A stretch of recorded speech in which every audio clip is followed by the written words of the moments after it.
Es un placer recibirles, darles las buenas tardes, saludarles. Espero que estén bien, hoy más que nunca además, con un vino que amablemente nos ofrece. ¿De dónde viene, por cierto? El lugar del vino. El lugar del vino. Está en Calderón de la Barca. Eso es, una visita obligada para todos los amantes del buen vino y del buen disfrutar. Nos acompaña en este encuentro organizado por CIPSA y el Espacio Cultural Fraile y Blanco, el conocido y reconocido José Luis Arrondo. Es un placer darte la bienvenida y gracias por acompañarnos. Muchos son los amigos que nos han querido acompañar esta tarde. El doctor Carlos San Martín coge el testigo en breve para llevar a cabo la charla, el encuentro con José Luis, pero brevemente les presento a nuestro invitado de hoy. José Luis Arrondo nació en Fustillana, en Navarra. Es doctor en Medicina y Cirugía por la Universidad de Zaragoza y especialista en Urología y en Medicina Familiar y Comunitaria. Socio fundador y expresidente de la Asociación Española de Andrología. Actualmente es director del área de Humanidades de la Revista Internacional de Andrología, Salud Sexual Reproductiva y desempeña el cargo de vicepresidente de la Academia Española de Sexología y Medicina Sexual. Desde el año 1979 se ha dedicado al campo de la andrología, publicando numerosos artículos y libros, entre los que destacan Historia íntima del pene. Comenzó hace unos años interesándose por el tema del vino y en defender las bondades del vino en la mejora de la salud física. La OMS no dice nada en contra del vino. De momento no, porque cuando la OMS se meta en el tema ya nos lo prohíbe. En 2013 fue nombrado cofrade de la Cofradía del Vino de Navarra. José Luis ha sido pionero en el ámbito de la divulgación sobre temas relacionados con la salud sexual, impartiendo numerosas charlas, conferencias y debates y participando y dirigiendo programas de radio y de televisión. Carlos, bienvenido nuevamente, gracias a CIPSA por confiar nuevamente en nuestra casa, en nuestro hogar, y adelante, espero que sea... Y que salud, veo por ahí vino y salud, va a haber vino, música, va a haber muchas cosas sorpresas. Adelante. Gracias, Jesús.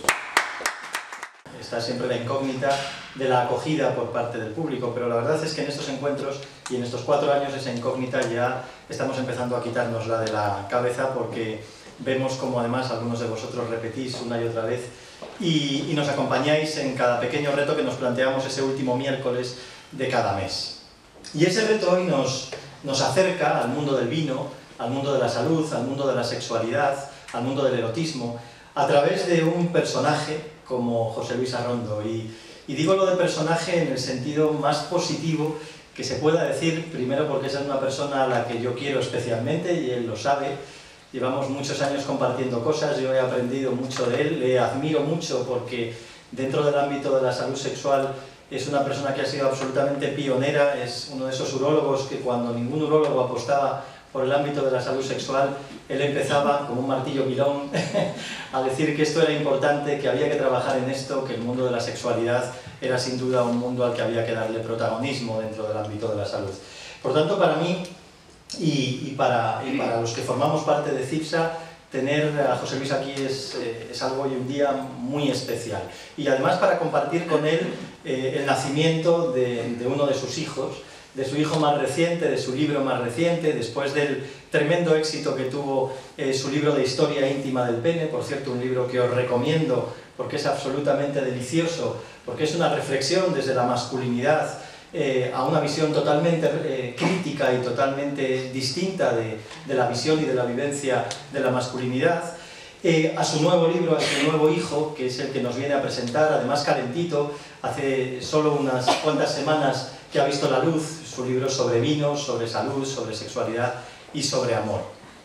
Vamos a hacer un recorrido a lo largo de este encuentro, como hacemos siempre, por distintos temas que el libro contiene y por distintos temas que creemos que pueden generar curiosidad y, por supuesto, ser fuente de información para todos nosotros. Pero también, como siempre os digo, este es un espacio abierto, este es un espacio para vuestra participación. En cualquier momento podréis interrumpir, en cualquier momento podréis preguntar, disentir, opinar. Sobre todo lo que queremos es que os sintáis en esa disposición y os sintáis con esa comodidad de poder no interrumpir, no tengáis esa sensación, sino simplemente participar. Y quiero empezar, José Luis, leyendo un trocito de tu libro. Un trocito que nos ha parecido especialmente revelador como definición, como concepto. Fijaros, José Luis en su libro dice lo siguiente: un caldo sabroso, multicolor, en el que se esconde un mundo apasionante que compromete de lleno el disfrute de nuestros sentidos. Un universo mágico entre la ficción y la realidad, entre el misterio y el terruño, entre la lucidez y la borrachera, entre la salud y el destrozo humano. Un buen compañero de viaje, el símbolo de muchas culturas, de enclaves naturales, de rutas turísticas, de vinoterapias y mucho más. Eso es el vino. José Luis, ¿cómo decide un urólogo escribir un libro sobre vino? Yo creo que todos lo están pensando, ¿no? ¿Qué tiene que ver esto contigo? ¿Qué tiene que ver esto? ¿Desde dónde nace este proyecto? Primero tengo que agradecer que estéis aquí. Realmente venir a dar a luz con una sala de partos llena no es como sentirse solo con el marido y la comadrona. Realmente estoy tremendamente feliz. He venido muchas veces a Santander. Santander para mí es una ciudad encantadora donde seguiré viniendo, pero hoy estar aquí en el estrado casi me impone un poco, pero yo creo que saldremos airosos. Realmente mi relación con el vino, mi vinculación con el vino se remonta a la infancia. Cuando yo tenía 10 o 12 años, en el pueblo teníamos alguna viña y ya sabes que en aquel entonces fumar algún cigarrillo a hurtadillas, beber vino y algunas cosas más era sinónimo de mayoría de edad, incluso de machito, ¿no? Y correr delante de la vaca. Yo creo que todo hice. Mis borracheras mayores, algunas narro en el libro porque fueron todas traumáticas en cuanto a que una vez fractura de tibia y peroné, etcétera, por culpa del vino, pues fueron en la infancia. En lo cual, aunque yo lo narre, no significa que una persona de 10 o 12 años tenga que beber vino. Cuidado, eso tiene que quedar claro. Pero era así, era cultura. Después estuve más de 33 años sin beber vino. Yo creo que la resaca fue muy larga. Y tras una cata de un año entero, yendo con gente especialista, volví a descubrir el mundo del vino. Empecé a visitar bodegas y empecé a darme cuenta de que el mundo del vino no tenía nada que ver con otra bebida, era distinto, tenía un mundo mágico, un mundo tremendo. Mira que el subtítulo del libro es El lado más humano del vino. Entonces empecé a visitar bodegas captando el lado más humano del vino, que es lo que a mí me interesaba como médico. Como médico, investigar el tema de la salud. Como andrólogo, que digo cariñosamente, especialista de la entrepierna del varón, íntimamente ligada al cerebro, porque no se puede separar, las dos cabezas son unidas. El problema, como decía alguien, es que no hay riego suficiente para que funcione las dos a la vez. Entonces, bueno, pues empecé a investigar el tema de la salud y también a hacer mis pinitos en el tema del amor y del sexo. Es verdad que hay cosas que leeréis aquí que no están escritas en ningún sitio. La verdad, pues, tú me conoces, cuando mi imaginación la suelto, pues no te digo nada. Entonces, bueno, pues surgió el libro tras esta preocupación de decir, voy a escribir sobre una cosa que no hay nada escrito, porque si hablase de variedades, de maridajes, pues sería una arrogancia por mi parte, puesto que yo no soy ni enólogo, ni viticultor, ni entendido, ¿no? Un pobre urólogo por ahí de barrio. Para entrar en materia del libro, José Luis, cuéntanos un poco, porque quizás los que no tenemos tampoco una cultura en el mundo del vino demasiado amplia, cuéntanos un poco cómo nace históricamente la viticultura, es decir, ¿cuál es el origen de todo esto? ¿Cómo empieza esta historia? Bueno, esto no es de 2 años, parece que hace más de 5.000 años que ya existía la vid, existía el vino. El origen es muy difícil, por más que yo he leído, no está muy claro, pero precisamente en zonas de antigua Mesopotamia, a orillas del Nilo, en la zona de Irán, después hablaremos de por qué en el Islam no se bebe alcohol, y sin embargo era la zona más floreciente. Y a nuestro país llegó por los fenicios y después los griegos. Cuando conquistan toda la zona del Mediterráneo, empiezan lógicamente a traer el cultivo de la vid, y la zona del Mediterráneo indudablemente que ha sido una zona de cultivo muy extensa y ha seguido, ¿no?, hasta ahora, hasta nuestros días. Otra cosa es el origen, ¿cuándo empieza? La cultura cristiana dice que fue Noé, que debió de terminar hasta la narices de tanta agua con el diluvio, y plantó una vez y además agarró una borrachera, lógicamente tendría ganas de beber otra cosa que no fuera el agua con esa vida tan insulsa y tan insípida que es solo beber agua, y entonces agarró una borrachera. Pero hay otra historia que es la de Estáfilo, que es un griego, es un pastor del rey griego Eneo, y se da cuenta de que cuando va a recoger el rebaño hay una cabra que viene siempre tarde y además viene bailando dicharachera, muy alegre, muy contenta, y un día le sigue y se da cuenta que está comiendo unos frutos de unas plantas que hay allí, y dice, esto tiene que ser muy especial. Coge una planta, la lleva al rey Eneo, y a partir de ahí plantan la vid y empiezan a cultivar y aparece el vino, ¿no? De ahí que venga todo de enología, viene del rey de Eneo, enoteca, todo lo que es todo relacionado con el vino, efectivamente viene de ahí. Entonces, bueno, pues cada uno se invente lo que quiera, pero indudablemente aquí estamos, ¿no? La relación con la cultura, por lo que dices, es indudable, es evidente, pero sí da la impresión, visto desde fuera, que no todas las culturas se relacionan con el mundo del vino de la misma manera, ¿no? Quizás la nuestra, la cultura mediterránea en ese sentido, tiene y ha tenido siempre una tradición vinícola mucho mayor. ¿Esto por qué es? ¿Por el clima? ¿Porque en la zona mediterránea es un producto que se da más? ¿Por una cuestión religiosa? ¿Qué influye en todo eso? Pues todo influye. La zona mediterránea indudablemente, y curiosamente, aparte de que ahora en las laderas parece que es el terruño mejor para cultivar vino, pero la mayoría de los cultivos importantes estaban siempre alrededor de los ríos, y en España también. Fíjate el Duero, ¿no? Todo alrededor, y entonces alrededor del Nilo era, y después vino toda la zona del Mediterráneo. El tema de las religiones ha influido muchísimo, y el judaísmo y la religión cristiana eran enófilas desde el primer momento, y ya no te digo nada cuando la religión cristiana eleva ya al máximo el vino, que lo consagra, ¿no? Y le da más importancia que al agua, porque hay un dicho de que tendrá el agua cuando la bendicen, pero que tendrá el vino cuando lo consagran.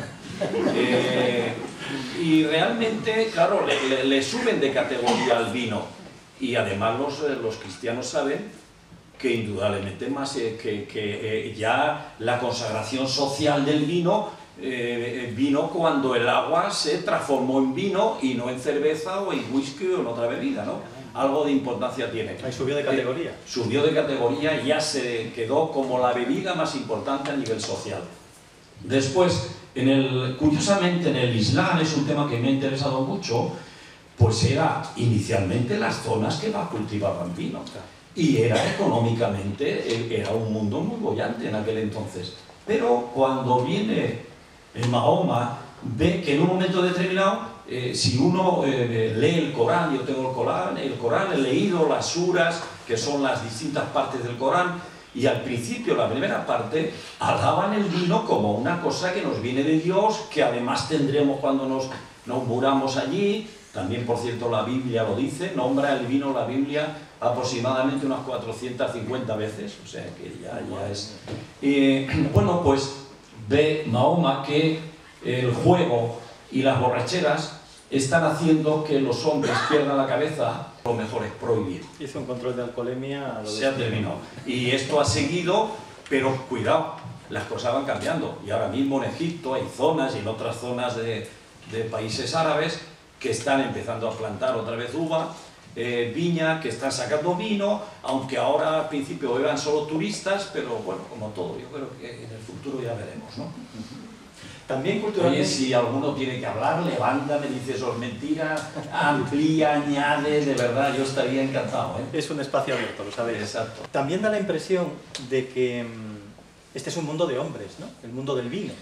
Hablábamos de la cultura, pero dentro de la cultura es un mundo muy ligado únicamente a la masculinidad. ¿Ha cambiado esto? Porque yo a veces he leído que, bueno, creo que las últimas narices de oro, narices de plata, son mujeres quienes ganan esos certámenes y esos premios. Pues, ¿pero culturalmente sigue siendo un mundo de hombres?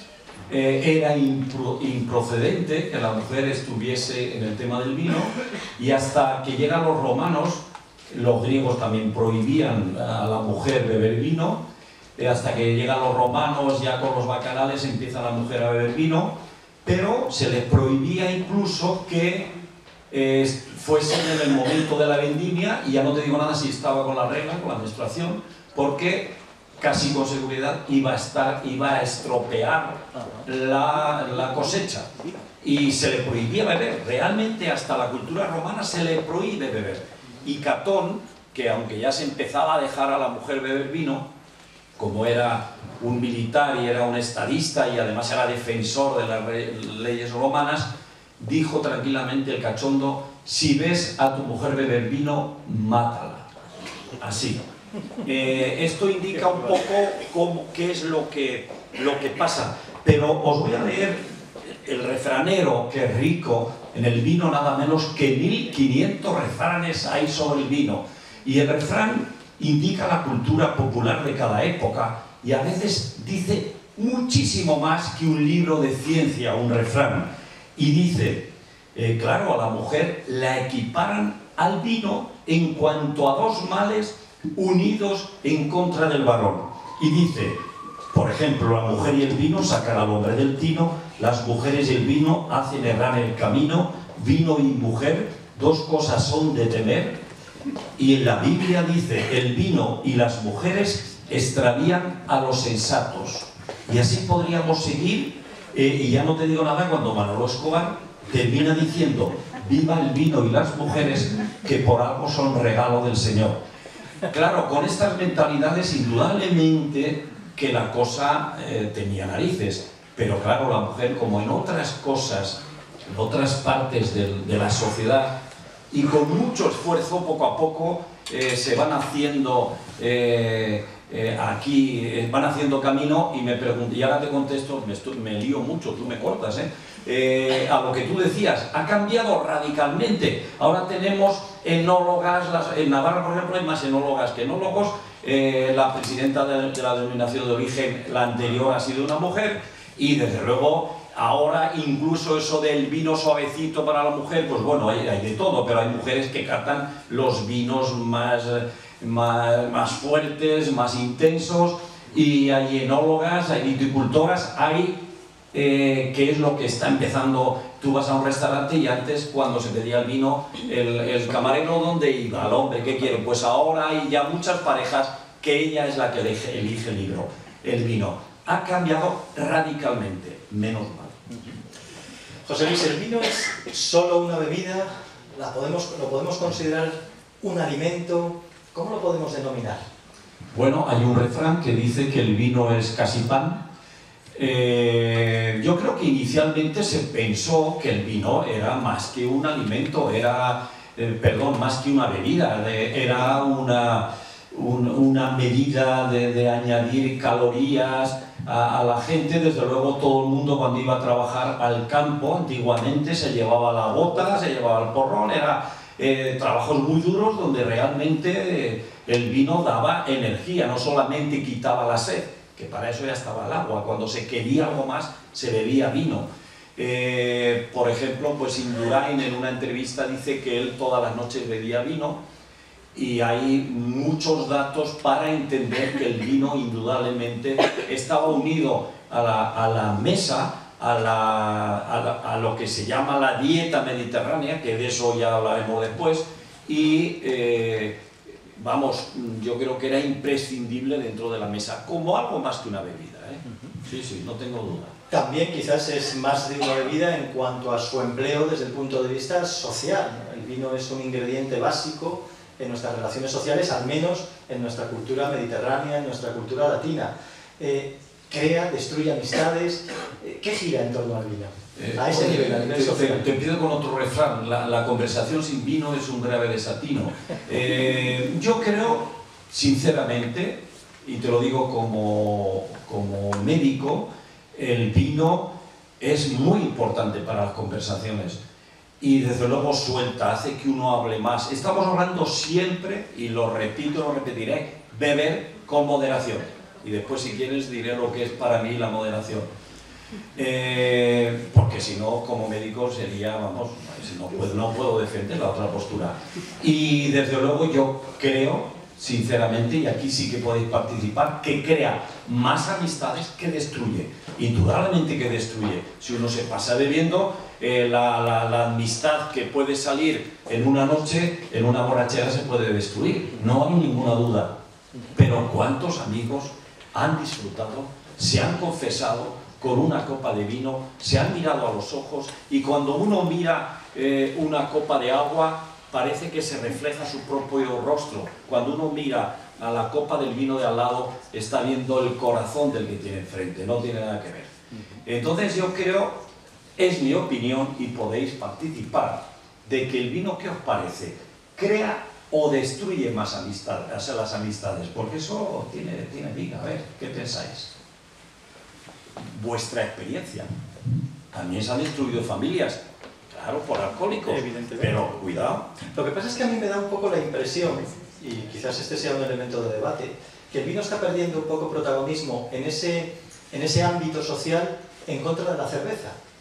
Sí. De alguna manera la gente tiende más a ir de cañas a ir de vinos, cuando probablemente en 2 generaciones atrás nadie se cuestionaba en España el ir de cañas, se va de vinos. Cuando yo tenía 16 años íbamos de vinos, no íbamos de cañas. Ahora la gente vamos de cañas.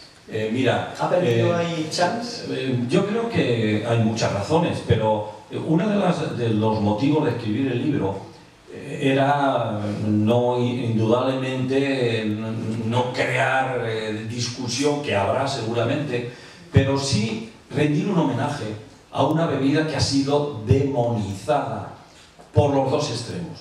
Por uno, los abstemios enfermizos, que la han culpabilizado de todos los males, y la han metido en el mismo saco del alcohol de 30 y de 40 grados, de las borracheras, de la causa de los accidentes, cuando hay trabajos que nos dicen que el moderador, el bebedor moderado no es el que crea los accidentes, ni el que crea los alcoholismos, ni la cirrosis. Y también, por otra parte, ha demonizado el abstemio, pero también los que se pasaron y hicieron de una bebida que es excelente un producto de muerte, no tengo ninguna duda. Y por eso esta bebida, desde hace mucho tiempo, pues ha pasado a ser una bebida muchas veces denostada. Después es verdad que es una bebida que hay que aprender a beber desde joven, para empezar a gustarte. La cerveza, sobre todo en verano, pues es que te entra, es más fácil. Pero además tampoco está reñido el beber vino y el beber cerveza en algún momento determinado, más bien al revés. Pero hace poco estuve visitando una bodega de champaña allí en Reims, en el norte de Francia, en la zona de champán, y me maravilló. Había bulevares enteros de bares, y la gente joven, las mesas estaban llenas de copas de champán. Y yo dije, perdón, dije, esto tendría que pasar también en España, que somos zona de cultivo de vino. Entonces, que la gente joven también tuviese sus copas de vino. No quiere decir que todo el mundo beba vino, pero que también la gente se anime a beber vino, como una cosa de nuestra cultura, ¿no? Fíjate, sin embargo, algo en lo que la cultura de la cerveza no está ganando al vino es en el ámbito de la gastronomía. Es decir, a alguien de buen comer, no creo que se le ocurra el maridaje de un buen pescado, de una buena carne, con una cerveza. Tendemos, y ahí sí que el protagonismo del vino, sí, la vinculación del vino a la gastronomía es cada vez incluso más exquisita, ¿no? Los maridajes que hoy en día se hacen en cuanto a la vinculación de determinados vinos con determinados alimentos, ¿no? Allí está ganando la partida. Totalmente de acuerdo. El problema es los precios que a veces en determinados restaurantes están poniendo, multiplicando por 3 o por 4 o por 5 lo que vale una botella. Y yo a veces discuto con ellos y no, la gente bebe media botella o bebe una, cuando a lo mejor son 5 y beberían 2, y estaría totalmente dentro de la salud. Pero claro, así nadie puede beber muchas veces lo que quiere. Pero indudablemente pues mira, comer determinadas cosas con agua es como comer unos huevos fritos sin pan. Realmente yo creo que hay que beber vino con determinados productos. Después ya vendrá si elijo el blanco, el rosado, el tinto, pero no cabe ninguna duda que la gastronomía y el vino están muy unidas y seguirán unidas. Yo creo cada vez más. Los sommeliers tienen que saber de cocina, el cocinero sale afuera y sabe de vinos, o sea, hay una conexión en este mundo de vino y gastronomía que cada vez se llevan mejor. Yo creo que son amigos que están obligados a entenderse. Cada vez con un nivel mayor, ¿no? Con un nivel de exquisitez, como bien decías, mayor, cada vez se irá más fino en cuanto al tipo de vino. Pero cuidado, que esto tiene su peligro y muchas veces no se ha bebido porque la gente que hace catas parece que está demostrando que para beber vino hay que ser enólogo. Y no, señor, es el que te gusta y el que te agrada a ti. Y se ha terminado. El vino, beberlo en vaso, en cualquier vaso. Hombre, el vaso de plástico, pues aquí se ha traído, pero no es el más... Nosotros tenemos recomiendo copa porque después vamos a hablar del amor y entonces, hombre, yo creo que hay que ir un poco más, hay que ser romántico porque con un vaso de plástico poco amor podemos descubrir. Pero no, Ángela, no me meto contigo, perdona. Sí. Ah, que estás allí, vale. Aquí no sé qué verás. Sí. También el vino tiene una indudable vinculación con lo festivo. En este país, además, lo celebramos todo sentándonos a la mesa y lo celebramos todo a través de lo festivo, ¿no? ¿Es igual la manifestación festiva en todas las culturas relacionadas con el vino? ¿Cómo somos en España en ese sentido? ¿Nuestra vinculación con esa parte festiva? ¿Qué tiene que ver el vino en ella? Bueno, yo creo que en España eso sí que lo hemos seguido manteniendo, ¿no? Sobre todo en las zonas rurales, el vino, que a veces no es los vinos mejores, pero para ellos son los mejores, con lo cual, pues adelante. Pero todas las fiestas, cumpleaños, pero incluso las defunciones también se han celebrado de alguna manera con vino. O sea, la gente, y terminaba uno pues con el corazón dolido del fallecimiento de alguien, pero un poco también ya del alcohol, ¿no? Del vino. Es muy, vamos, no cabe ninguna duda que las fiestas en España se han asociado al vino y desde luego todos hemos terminado cantando después de haber bebido 3 copas. Y brindando, porque también hablas del brindis. Y brindando, no cabe ninguna duda. El mundo del brindis y del vino también es muy especial, porque nuevamente se utiliza un léxico casi cachondo, casi jocoso, se sitúan los brindis en las paredes de los bares que además te animan a beber un poco más. Y aquí nuevamente, y voy a leer alguno, pues está el tema del machismo. Es cultural este tema. Y entonces los brindis, la mayoría son indudablemente bastante machistas. Y además a veces tergiversan y es picarón y es socarrón y jocoso. Por ejemplo, si yo digo a que van a pensar en otra cosa que no es así, por ellas, por las más bellas, por las de culo gordo, por las de cuello alto, por las que nos dan sus labios a besar desinteresadamente, por las botellas. Todo el mundo, claro. Hemos pensado en la botella. Eso es. Dicen que del cielo vino la semilla de la cepa. Siendo el vino tan divino, bebamos cuanto nos quepa. Y así podemos seguir, pero ahora te voy a leer alguna de las que hablábamos. Bueno, benditos sean los borrachos porque ven a Dios 2 veces. En el libro tenéis muchas de estas. Pero ahora con el tema este de la mujer, fijaros. El primero amar a Dios, el segundo a la botella, el tercero a la mujer y el cuarto dormir con ella. Y ya empezamos más machismo. Para que nuestras mujeres no se queden nunca viudas. En el caso de duda, que nunca sean ellas las viudas, que he visto. Y ya el refinado y cínico brindis francés, este sí que es machista. A la salud de nuestras mujeres, de nuestros caballos y de los que los montan. Ahí quedas. Ahí quedáis. Sabéis que el brindis se pegaba fuerte a las copas. Inicialmente el brindis tenía esa... Porque hace muchos siglos la gente los envenenaban bebiendo vino. Y entonces pegaban fuerte para que el vino se fuese de una copa a otra y estar seguros que el vino que le habían puesto no estaba envenenado. O sea que tiene también ese significado, ¿no? Hablábamos de cómo se va sofisticando a lo largo de los últimos años, especialmente el mundo del vino, con ese maridaje con el mundo de la gastronomía. Pero otro aspecto que cada vez está más cultivado es el del enoturismo. Cada vez hay más bodegas que montan hoteles de lujo, cada vez hay más asociación entre el vino, el arte y la cultura, ¿no? Lo estamos viendo en España en las principales denominaciones de origen. Es que, amigo Carlos, la cultura del vino es un patrimonio cultural impresionante. Esto sí que lo he podido vivir. Entonces uno va visitando bodegas por distintas zonas de España y ver que está todo lleno de ermitas románicas, de castillos, de palacios, de palomeras, de conventos, vamos, que uno se queda maravillado viéndolo, y están dentro de las viñas. Entonces aquí es de agradecer a los bodegueros muchas veces el entusiasmo, el dinero que han perdido para mantener todo eso.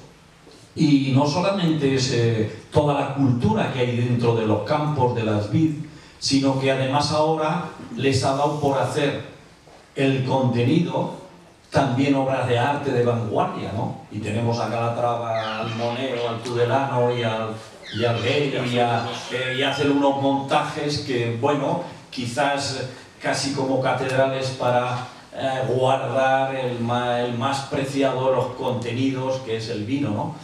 A veces se pasan. Y lo importante es hacer buen vino, ¿no? Pero bueno, tampoco está mal, ¿no?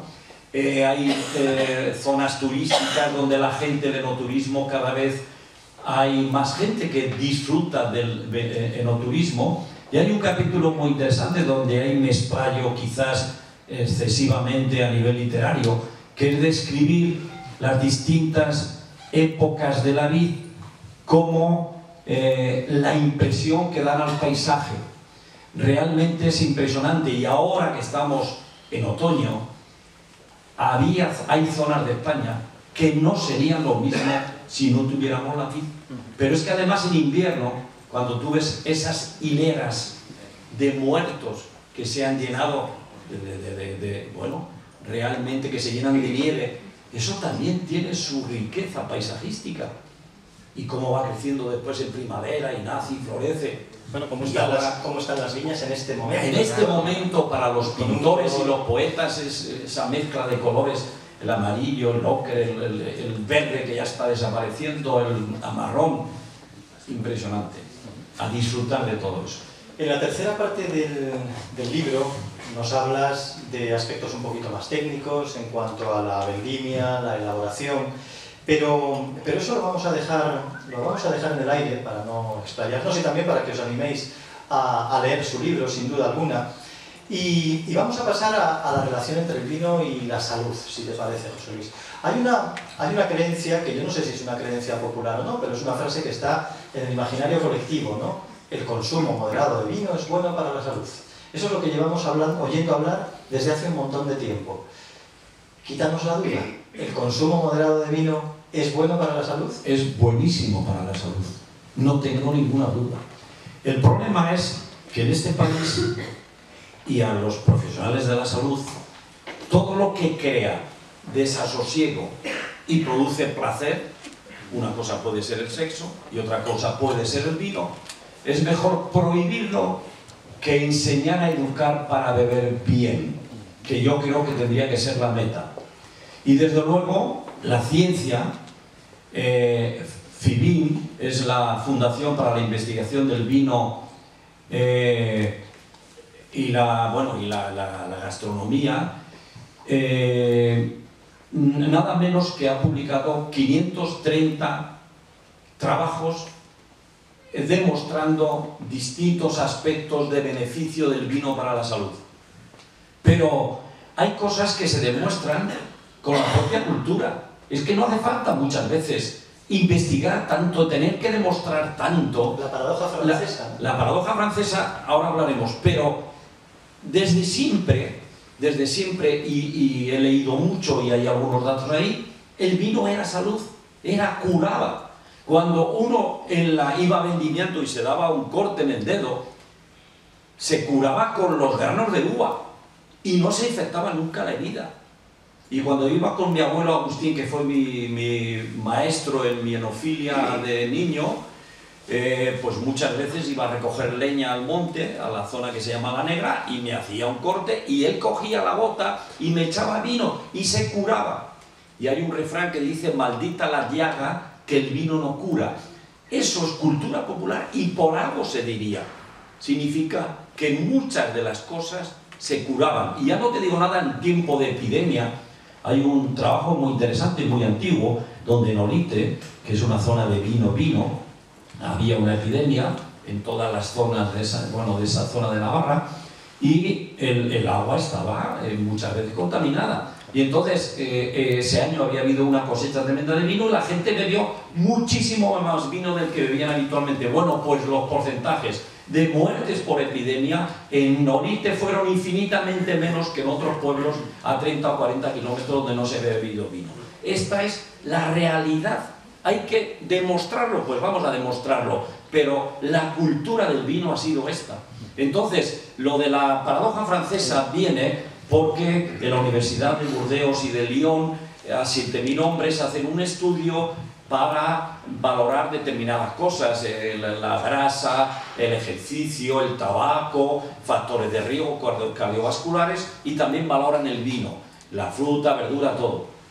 Y ven que a nivel de Occidente, Europa y sobre todo en Francia, hay nada menos que del 36 al 56% menos de infartos y de muertes por problemas cardiovasculares que en Estados Unidos, cuando los factores de riesgo de poco ejercicio, de tomar grasas, fíjate, en el paté y todo eso, la foie que toman los franceses, y los quesos, y al final la conclusión que estos investigadores sacan, que el único dato diferente con todos los 7.000 hombres que han estudiado en varios países es que en Francia y sobre todo en la zona sur se bebe mucho más vino que en Estados Unidos, y eso es lo del tema de la paradoja francesa. Y a partir de ahí se empieza a investigar, que es prácticamente en el siglo XX, ¿no? Y se empiezan a hacer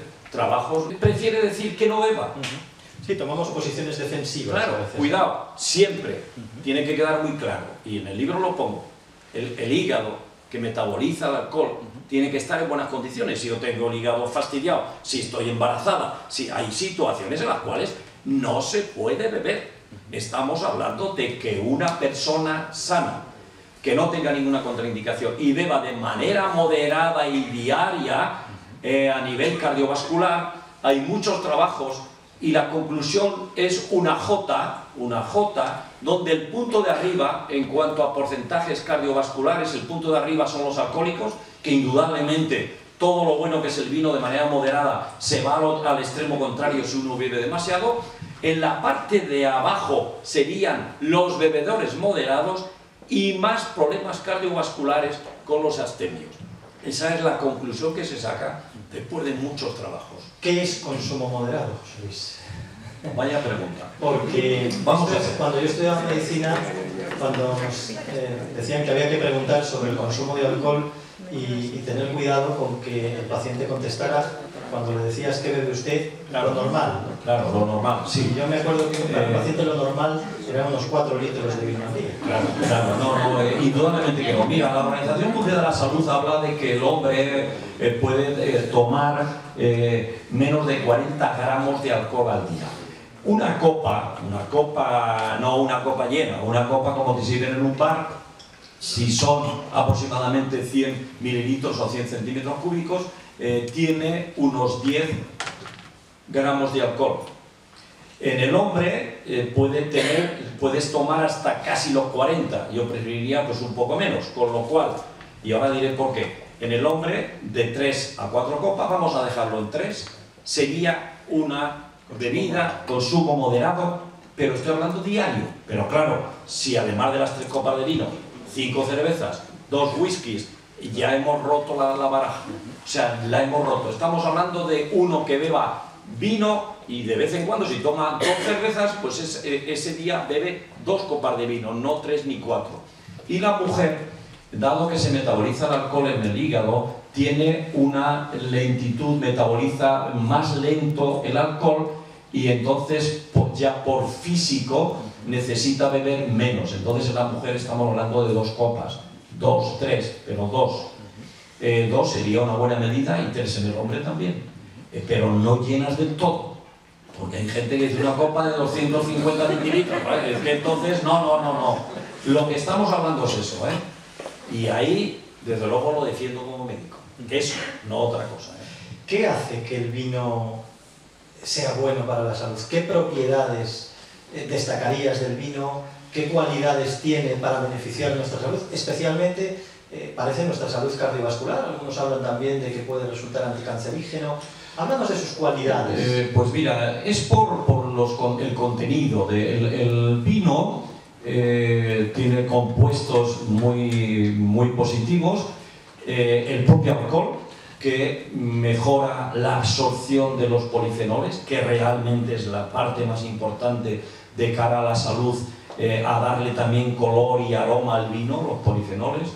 El agua, porque fíjate que el vino tiene del 80 al 90% de agua. De tal manera que yo como urologo, cuando he recomendado a los pacientes que tienen que beber mucha agua, algunos de Olite no se separaban del porrón.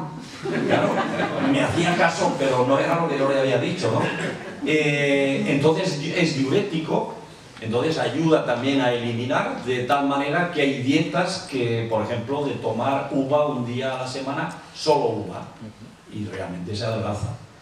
Entonces, el tema de los polifenoles como antioxidante, se ha demostrado que el vino, por estos productos, es vasodilatador y sobre todo protege cardiovascularmente, por los 3 aspectos más importantes: hipolipemiante, disminuyendo el colesterol, aumentando incluso el bueno, el HDL, y disminuye la agregación plaquetaria, eso que de las plaquetas en la sangre se juntan y entonces favorece la trombosis o las embolias, que los vasos se cierren, ¿no? A cualquier nivel, y también como antioxidante. Las 3 razones por las cuales, y hay cantidad de trabajos, concretamente, no como antiagregante, cantidad de trabajos que hablan del vino como antiagregante. Sí, además estudios metodológicamente bien hechos. Indudablemente. Se habla de uno de los polifenoles, que es una familia y un montón, el resveratrol, es el que más se ha investigado como anticanceroso y hay trabajos muy interesantes. Últimamente se ha publicado uno sobre los beneficios de prevención en la próstata, curiosamente, en el cáncer de próstata. Con esto no quiere decir que uno bebiendo vino no va a tener ni cáncer. Estamos hablando de que puede facilitar o favorecer. Hay, por ejemplo, hasta para los diabéticos, hay muchos aspectos de la salud que pueden mejorar indudablemente el vino. Y eso, bueno, hay que tenerlo en cuenta. También libera, cuando yo bebo vino, endorfinas, opiáceos endógenos, y eso me hace pues que esté como más relajado, es antiestrés, que duerma mejor, no dormir la mona, que es cuando uno se pasa.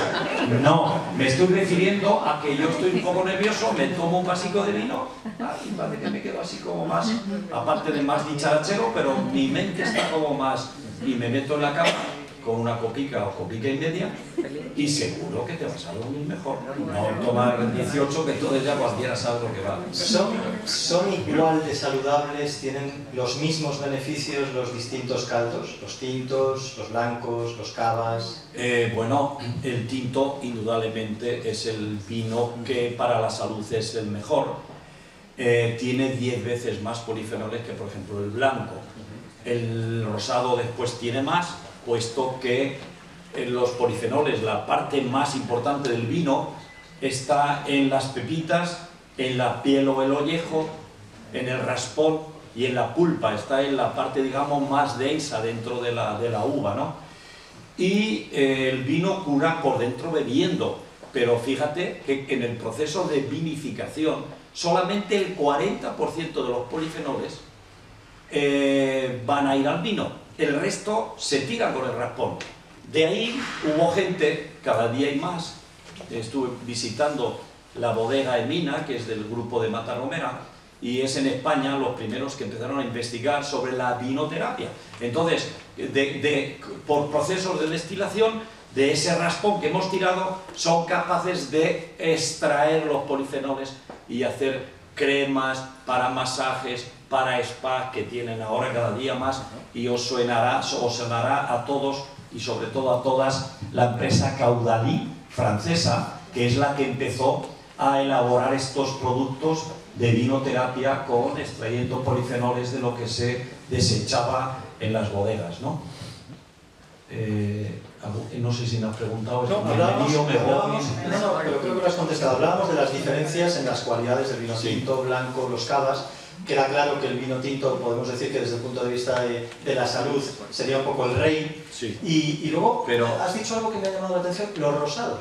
Bueno, el rosado, ten en cuenta que, desde luego el que se hace en Navarra y en otros sitios también, generalmente es de vino tinto, que se deja que vaya llorando. El de Navarra se llama que es de lágrima, porque la primera parte del vino tinto, con lo cual ha estado en contacto con la piel, con el ollejo, ahí van a ir polifenoles al vino, y esa primera parte es la que se recoge y sale rosado, que nada tiene que ver con el clarete, que muchas veces es mezcla del blanco y del tinto, o es de un tinto malo que no ha tenido color y le llama clarete. El rosado para mí es un vino exquisito, y hoy en España en todas las bodegas se produce un buen rosado, y hay gente que para empezar a beber el rosado puede ser un vino excepcional. Y ya cuando hablamos de enamorar, es el vino del color del enamoramiento, del color del salmón, no de la pasión, que es el rojo, es del enamoramiento.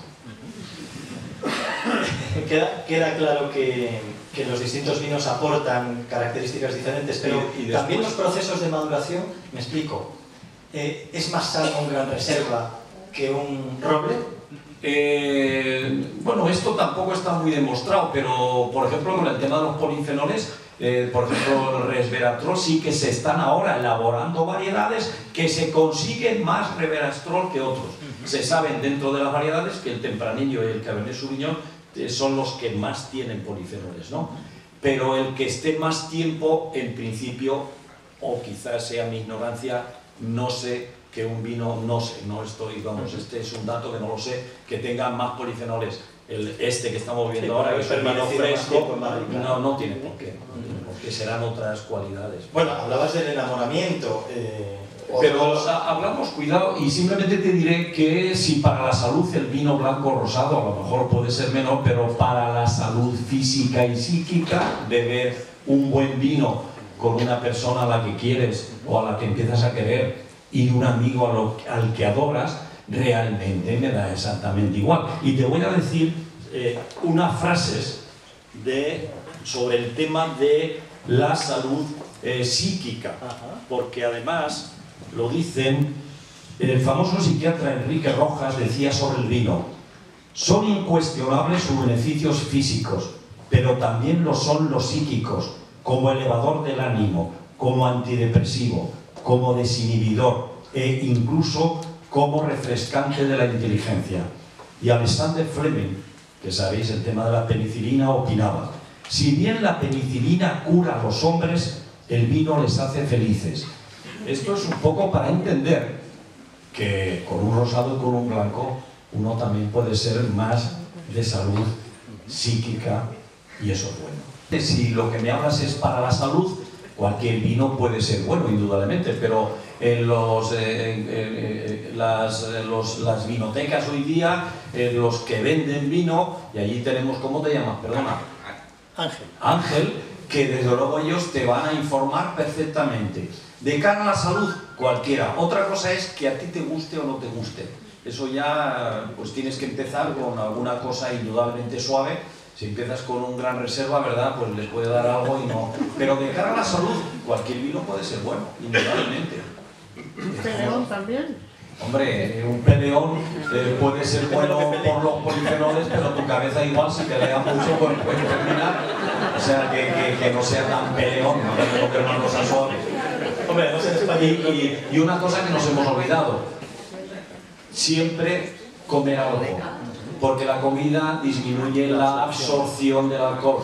Realmente yo, eso de los chiquiteos, que voy con una cuadrilla allí en mi barrio, que curiosamente todos son pacientes, empecé conociendo a uno y al final me voy con 12 pacientes bebiendo vino, pero yo bebo 2 vinos y el resto les acompaño y hablo y ellos son capaces de tomarse los 12, claro, y dice, oye, el vino muy bien, digo, el libro muy bien, sí, sí, pero no estáis diciéndolo, haciendo lo que yo... Y después no comen nada. Y yo voy, y cuando me toca pagar sobre todo, tomo un pincho, y es que hay que tomar algo. Bueno, hablando de vino y amor, en el libro también haces una comparación que me ha resultado muy curiosa entre los tipos de vinos y los tipos de amantes. Adelántanos un poco sin desvelárnoslo todo. Pues empezaba a ir a catas y empezaba a escuchar que el vino tiene personalidad, que es intenso, que es dulce, que es elegante, que es agradable, que es sabroso, que está lleno de bondades, que es fiel, que es honesto. Y entonces empecé a tomar nota y recopilé cantidad de adjetivos que se dedica al amante, al amor, son adjetivos humanos y que se dedicaban al vino. Y ahí es lo del tema humano del vino. No hay bebida que le indiquen tantas palabras humanas, como si el vino nos hablase al corazón. Es una cosa... Y entonces se me ocurrió hacer una cosa que indudablemente hay 9 tipos de amantes en relacionándlo con tipos de vino, y hay uno, por ejemplo, que es el tipo 4, que es... Lo voy a leer del libro, perdonad, El vino... Esto es una cosa interesante. De vez en cuando mi imaginación, cuando me despierto a las 5 de la mañana, pues empiezo a escribir y es cuando mejor me salen las cosas. El vino, como el buen amante, debe revelar franqueza, ser fiel, honesto, que lo que el aroma promete corresponda con el buen gusto en la boca o con el primer beso, con el cuerpo a cuerpo. Esos inicios de que ves a una pareja y te parece qué maravilla, como el vino, ¿no? Y lo ves, el color es precioso y te lo llevas a la boca. No ha coincidido con la primera impresión. Y no te digo nada cuando estás con la persona que te ha caído bien y con el primer beso dices, no es lo que yo esperaba, ¿no? Entonces este es el tipo que digo yo, cuerpo a cuerpo. Hoy existen tantos intereses y tanto engaño en lo que se llama amor que, como con el vino, nos la pueden dar con queso. ¿Sabéis eso de dar con queso de dónde viene? ¿Lo sabéis? ¿O alguien no lo sabe? Se lo cuento. Cuando alguien iba a comprar a una bodega mucho vino, el bodeguero, que era muy listo, decía, ¿cómo le puedo meter a este el vino que no es muy bueno? Primero le daba queso, le daba un queso fuerte, le daba un queso bueno, y el tío, qué bueno, qué queso más bueno. Después le daba el vino y el queso, indudablemente, estaba, o sea, soterraba, tapaba totalmente las cualidades del vino, y de ahí viene eso de que no la pueden dar con queso, ¿no? También haces una asociación, una relación muy curiosa en el libro sobre una cata de vinos y una relación sexual. Estableces un paralelismo entre las dos cosas. ¿Qué tiene que ver lo uno con lo otro? Vamos a ver, Carlos, yo empecé a preguntar después de asistir a catas, ¿pero qué es hacer el amor o qué es la relación sexual? Sino una cata de cuerpos y de sentimientos. Es que es una cata donde se ponen en marcha lo mismo que con el vino, todos los sentidos, y cuya finalidad, beber vino y hacer el sexo, es buscar el placer. Y entonces, pues empecé a describir, y efectivamente describo el oído, la vista, y describo lo que uno hace en el sexo y lo que uno hace en el vino. y realmente es así. Con relación al amor, yo voy a leer alguna cosa porque a veces no es lo mismo leer, esto está en el libro escrito así, que tener que comentarlo, ¿no? Porque también soy limitado en eso. Una copa de vino, si ahora coges tú, coge una copa de vino, y en un ambiente propicio puede funcionar como el mejor vehículo para la seducción, el mejor sendero hacia el amor. Para algunos amantes, su aspecto curvilíneo, delicado, casi femenino, los incita visualmente a la sensualidad. Si vosotros me preguntáis para el amor, para el sexo, una copa, indudablemente no comparéis ninguna otra cosa con una copa, mucho más seductora, aparte que las cualidades del vino en una copa se aprecian muchísimo más. Seguimos con la copa. Sus giros y movimientos reiterados y el roce con los labios crean una escena mágica en la que el vino será capaz de provocar excitación y placer sexual. Beber del mismo lado que fue besado por los labios del amante o del amante, saborear amor y vino en el mismo instante, degustar y disfrutar despacio del vino, del amor y del sexo. Y así sigo. Y lógicamente también podríamos ponernos más calientes y tampoco es plano. Pero también digo al final de ese capítulo, y si hoy nos sentimos especialmente seducidos y estimulados, podemos terminar la velada de una forma original, donde nuestro cuerpo, nuestro propio cuerpo, sea la mejor copa, capaz de calmar la sed de las más encendidas pasiones. ¿Qué significa? Que yo, si me queda algo de vino, lo puedo echar sobre el cuerpo de la o el amante, y después cada uno busque el vino donde esté, ¿no? Os he dado ideas para esta noche, y si no, para el fin de semana ni tenéis que madrugar. José Luis, otra cuestión que nos gustaría saber, ¿cómo influye, hablando de sexualidad como estamos haciendo y de erotismo, cómo influye el vino en nuestra respuesta sexual? ¿Qué provoca? Bueno, vamos a ver. Primero, indudablemente que ayuda al precalentamiento, predispone. Si uno está acojonado, lleno de complejos, rendiré, no rendiré, cómo la tendré, estoy hablando del hombre, que es a veces el que más se preocupa de lo que tenemos en la entrepierna, y entonces no me sale decir palabras bonitas, ya no te digo nada, un verso, yo me tomo una copa. Estoy hablando ahora solo de una copa y me salen versos. Y soy capaz, y ella también, o sea, o él, 2, 3, o sea, cuando hablo de parejas a mí, yo creo que la gente que se ame como quiera, sin meterse con nadie y respetando a cada cual, ¿no? Entonces, creo que predispone, hace que uno esté como menos complejo, se siente hasta más guapo, y lo que tiene enfrente o la que tiene enfrente está también más guapa. Yo la veo así y me suelto y le digo cosas y me animo, y anima la excitación. Cuidado, si me paso al otro extremo, aumenta el deseo e inhibe la ejecución. Significa que si bebo mucho alcohol, el pene se empezó a animar, pero empieza ya a fluir, y el clítoris, que es igual que el pene, lo mismo, y todo se va al carajo. Entonces, esto para predisponer no tengo ninguna duda. Pero es que además, si antes hemos dicho que el vino mejora a nivel cardiovascular el aparato genital, no está fuera del cuerpo, aunque algunos dicen que es extracorpóreo. El de la mujer está más dentro, pero es fundamental, y tú muy bien lo sabes como especialista de esto, el aspecto o sea, vascular es fundamental. Entonces, si los cardiólogos dicen que el vino es amante, amigo del corazón, yo como andrólogo digo que el vino es amante del pene. Y que es amante también del clítoris. ¿Por qué? Porque el clítoris es igual que el pene, necesita sangre para estimularse, para ponerse en erección, para haber secreción, lubrificación vaginal, hace falta que funcione bien el riego. Entonces, si el vino a la larga mejora el riego, ¿por qué no pensar que el vino a la larga también mejora mi sistema cardiovascular, comparando estudios epidemiológicos de miles de personas en cuanto son estudios distintos. El vino que se tomaba per cápita y la satisfacción en la sexualidad.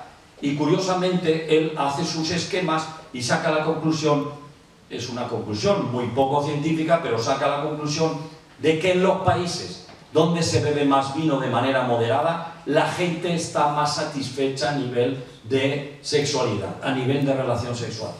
Después hay un trabajo muy interesante en la Universidad de Florencia que habla del aumento, esto sí que está demostrado, del aumento de los estrógenos en la mujer, y entonces la conclusión es que el vino aumenta el deseo de la mujer. Realmente es de manera indirecta. Si a una mujer le aumenta el estrógeno, claro, hay gente que dice, puede aumentar el cáncer de mama y tal, eso también es discutible, hay que investigar. Si uno bebe de manera moderada, seguro que no. Si aumenta algo los estrógenos, aumenta la lubrificación vaginal, aumenta la satisfacción, aumenta el funcionamiento del clítoris, estoy hablando de la mujer, y entonces lógicamente aumenta el deseo de manera indirecta. Si a mí me duele cada vez que el marido intenta entrar por ahí y me duele porque estoy en una época menopáusica, posmenopáusica o indudablemente, ¿cómo no voy a tener falta de deseo? Pasó totalmente de todo. Entonces, yo a veces, la conclusión que pongo en el libro es que cuando llega la menopausia, no antes, pero a lo mejor será el momento de beber 2 vasos de vino al día y a lo mejor tomar menos pastillas de otro tipo, ¿no? Como solución. Y después hay un trabajo muy interesante que se hace en ratones en la Universidad de Oporto, pero como tú sabes, muchos de los trabajos que han llegado de la medicina a tope a nivel del humano, primero se han hecho en ratones o en otros animales, que el vino mejoraba el funcionamiento del cuerpo cavernoso y prevenía cuando se le atacaba con factores de riesgo vasculares a nivel de cuerpo cavernoso. Claro, eso ya es mucho más directo, vamos a ver, pero no hay muchos trabajos, hay que seguir investigando, no solamente en el tema del sexo, sino también en el tema de la salud, sin olvidarnos que todo muchas veces no es necesario demostrar. La ciencia también funciona por experiencia de la salud. Si tú dices que echas en una herida vino y se cura y no se infecta nunca, yo no necesito ningún científico que me diga que el vino aumenta las defensas y cura una herida, no necesito. Pues habrá residentes que tendrán que, o becarios que tendrán que sacar su trabajo y lo sacarán, ¿no? Claro.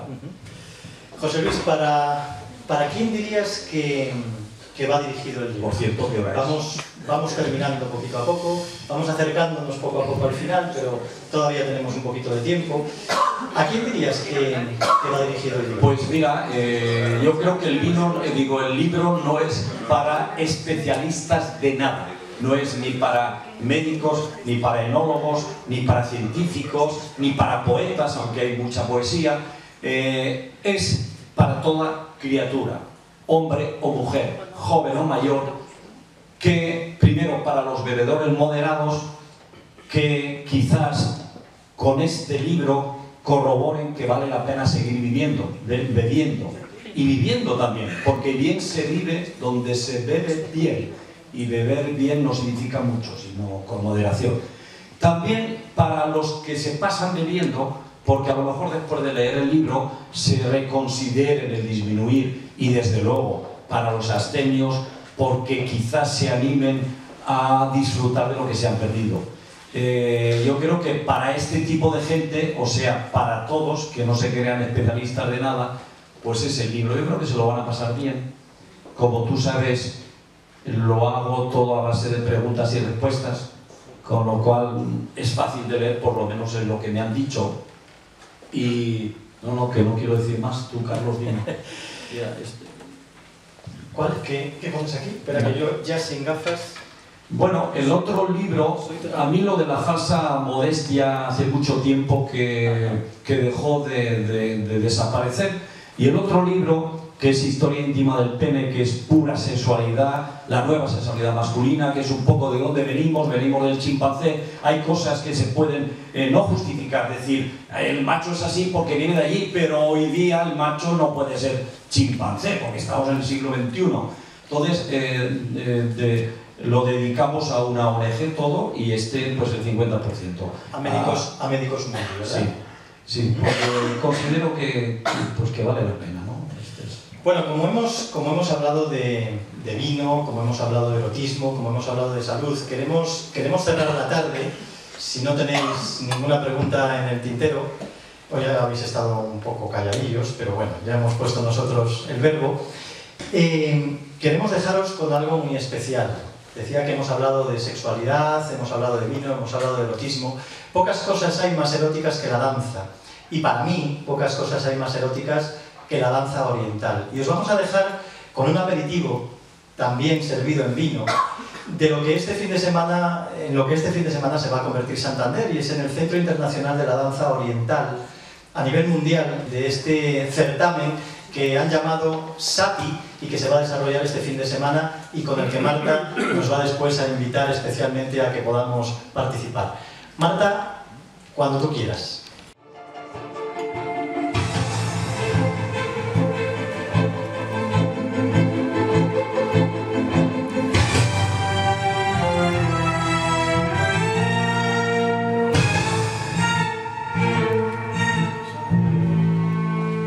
ما صدقت عيوني هي انت لا مش انت فكرتم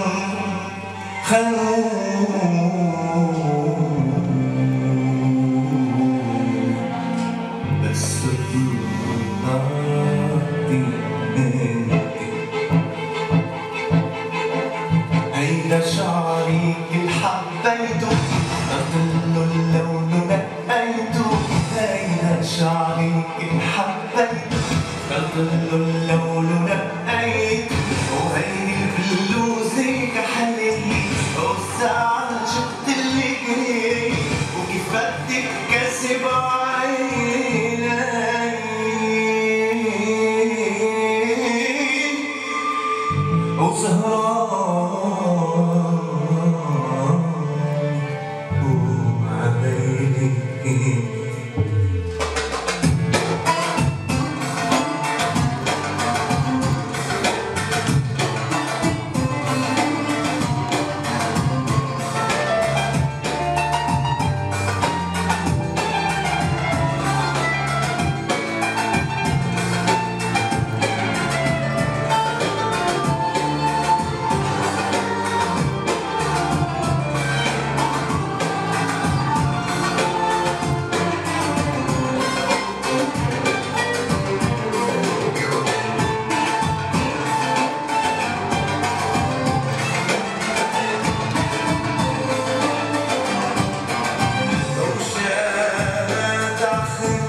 Bueno, muchísimas gracias por la belleza de todo lo que Marta hace.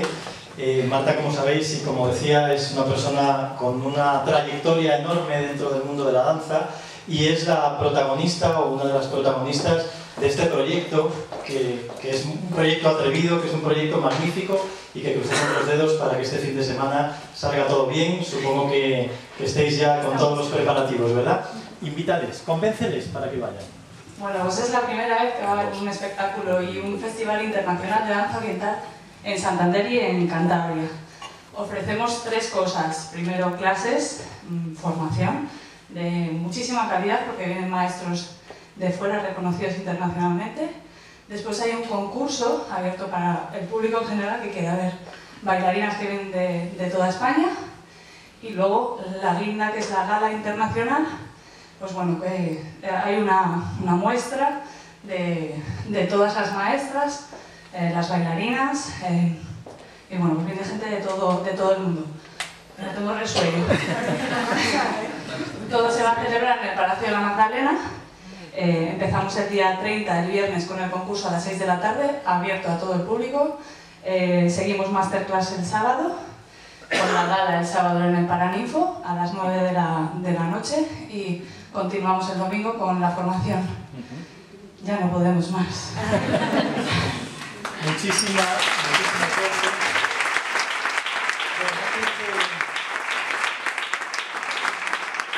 Antes de despedirnos y de despediros, recordaros varias cosas. Os necesitamos especialmente porque organizaremos nuestra velada solidaria en beneficio de la Asociación de Familiares de Alzheimer de Cantabria. Un pintor muy importante de nuestra región, Juanjo Biota, ha donado una obra magnífica titulada Olvido, de la que estamos haciendo réplicas, reproducciones, litografías, que va a ser lo único que os vamos a pedir. La adquisición de esa obra, que va a costar 10 euros, por supuesto, no es imprescindible que lo adquiráis, no hay ningún problema. También un poemario de Julia Llorente, porque nuestra velada la hemos subtitulado, es la velada de las 20 emociones, y la hemos subtitulado Arte, Danza, Poesía, Champán y Chocolate. Os daremos champán, os daremos chocolate, os daremos arte, vendrá Marta a bailar, vendrá también Julia Llorente, no sabemos si podrá acompañarnos, pero en todo caso nos recitará sus poemas, podremos también adquirirlos. Todo ello a beneficio de AFA, como digo, también una persona muy especial, una bailarina como Susana Aya. Ese día no nos podéis faltar, porque todo esto lo vamos a hacer entre todos a beneficio de la Asociación de Alzheimer de Cantabria. Todo lo que saquemos, todo lo que recaudemos va a ser para ellos, para sus proyectos y para el trabajo que realizan, magnífico trabajo que realizan con las personas y las familias afectadas con esta enfermedad. También, antes de terminar, deciros que quien queráis alargar esta tertulia, podéis hacerlo en la Goria. Seguiremos tomando otro vino, hoy nos vamos a pasar un poco, José Luis, no te vamos a hacer mucho caso. También lo podréis compartir con ellos, de hecho hemos traído algún ejemplar del libro, si alguno quiere también adquirirlo y que él les dedique el libro, se lo quiera llevar a casa, dedicado por José Luis, él estará firmando algún ejemplar en la Goria, también a la sombra de algún vinito que nos vamos a tomar a continuación. Así que a los que os apetezca, invitaros a compartir este tiempo y este rato. Y dejaros como cierre con él, con José Luis, que me ha pedido que quiere dar ese último brindis. Como digo, a vosotros, muchísimas gracias por venir de nuevo, por acompañarnos, por ser nuestros cómplices un miércoles más, y os espero el día 20, porque si no os vamos a poner falta. Gracias por venir, José Luis. Todo tuyo.